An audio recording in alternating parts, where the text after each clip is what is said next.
parle maintenant photo avec une voyageuse née à Paris qui nous invite à découvrir une exposition baptisée Un nouveau visage de l'Afghanistan. Oriane Zera est notre invitée en plateau. Bonjour et bienvenue. Bonjour, merci. L'Afghanistan, c'est souvent associé aux talibans et donc à des femmes privées souvent de liberté, éventuellement derrière des burqas. Et dans cette exposition, Fatima Hosseini montre les femmes et vous montrez les hommes. Alors pourquoi, première question, pourquoi exclusivement les hommes? Alors, quand j'ai commencé ce projet photographique en 2019, donc 2 ans avant que les talibans ne reprennent le pouvoir, j'avais en tête, j'avais envie de montrer une autre histoire de l'Afghanistan, un autre côté. Parce qu'on a l'habitude, comme vous le disiez, d'enfermer l'Afghanistan dans ses tragédies et de le présenter toujours le jour le plus néfaste. Et c'est une réalité, c'est-à-dire les tragédies de l'Afghanistan sont bien réelles. Mais évidemment, il y a autre chose. Et c'est cette petite lumière que j'avais envie de montrer. Et j'ai commencé à photographier les hommes parce que c'est beaucoup plus simple, en fait, de photographier des hommes, et surtout dans l'espace public. Les hommes afghans adorent être photographiés. Les femmes, les quelques femmes que j'avais pu photographier, c'est des femmes que je connaissais. Et je ne pouvais pas leur demander de poser dans la rue et les prendre comme ça en photo. Donc c'est comme ça que ce projet s'est axé, en fait, sur les hommes et les fleurs. C'était aussi pour protéger ces femmes. Donc, est-ce qu'il a été difficile pour vous de convaincre ces hommes de se prêter au jeu? Vous y avez un peu déjà répondu. Pas du tout. Enfin, j'y ai répondu, mais ça n'a pas du tout été difficile. C'est-à-dire que les hommes, non seulement aiment poser, et en plus, quand je leur présentais ce projet, ils me remerciaient, en fait, de montrer un autre visage de leur pays, un autre aspect de l'Afghanistan.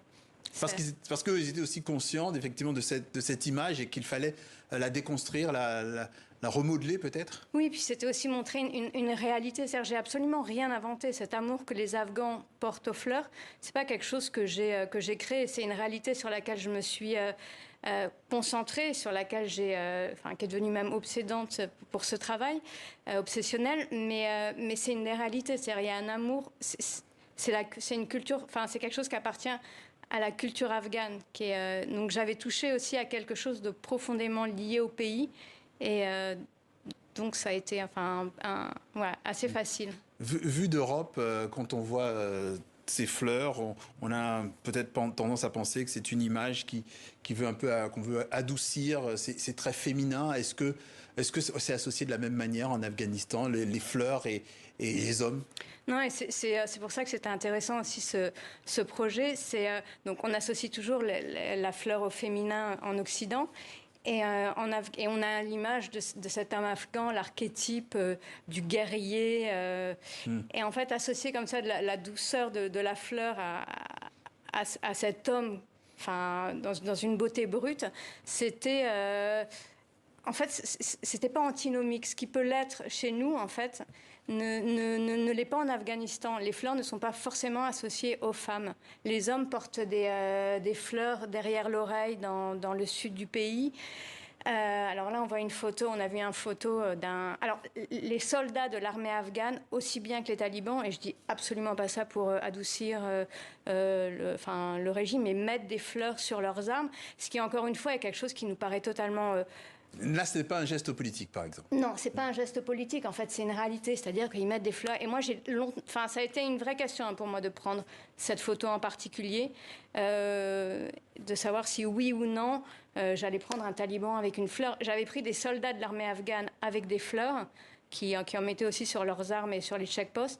Et ça a été une vraie question de prendre ou non cette photo. Je l'ai prise. Je l'ai mise dans mes archives comme une amie journaliste me l'a conseillé. Ah, vous avez hésité? J'ai hésité parce que je ne suis pas là pour faire l'apologie de ce régime, absolument pas. Mais en fait, à la fin, je me suis dit, c'est un Afghan, il aime les fleurs, donc je fais cette photo. Et en fait, finalement, elle a fait partie aussi du projet. Mais oui, ça a été une vraie interrogation. C'est encore quelque chose qui me titille d'ailleurs. Ah, on va parler un instant quand même de Fatima Hosseini qui, elle, montre les femmes. Quand elle montre les femmes, on a des fois aussi l'impression que c'est des poupées. Quand j'avais sans doute parlé avec elle de ça. Est-ce que c'est sublimé aussi les femmes? Moi, je pense qu'il y a une sublimation, en tout cas, ou une apparition de la beauté. Enfin, la beauté est là. Elle l'a juste mis en exergue. Vous vivez à Kaboul, en Afghanistan. Ouais. Qu'est-ce qui vous est amené la première fois? C'est une bonne question à laquelle j'ai toujours pas vraiment trouvé de réponse. C'est-à-dire, c'est pourquoi ce pays m'a pris au cœur, au corps. Je ne sais pas exactement, mais j'y suis allée pour quelques mois et 14 ans après, j'y suis encore. Je sais pas, je suis pas la première à être. Il y a un magnétisme. Il y a quelque chose en fait qui prend et qui fait que j'y suis attachée de façon viscérale, tout en étant, enfin, extrêmement. Il y a évidemment tout ne me plaît pas tout ne me plaît pas en Afghanistan. Donc je suis attachée à la terre afghane, à sa population. Voilà, évidemment pas à son système politique, pas à la guerre, évidemment que non. Très très rapidement, il ne nous reste plus beaucoup de temps. Question plus facile, certainement, en tout cas vous me le direz. Quelle est votre fleur préférée? Le coquelicot, Ouais. qui est en plus la fleur nationale afghane. Et si les fleurs pouvaient parler, qu'est-ce qu'elles diraient de vous, ou plutôt qu'est-ce que vous aimeriez qu'elles disent de vous? Si les fleurs pouvaient parler? Oui. C'est une colle. C'est pas grave, c'est pas grave.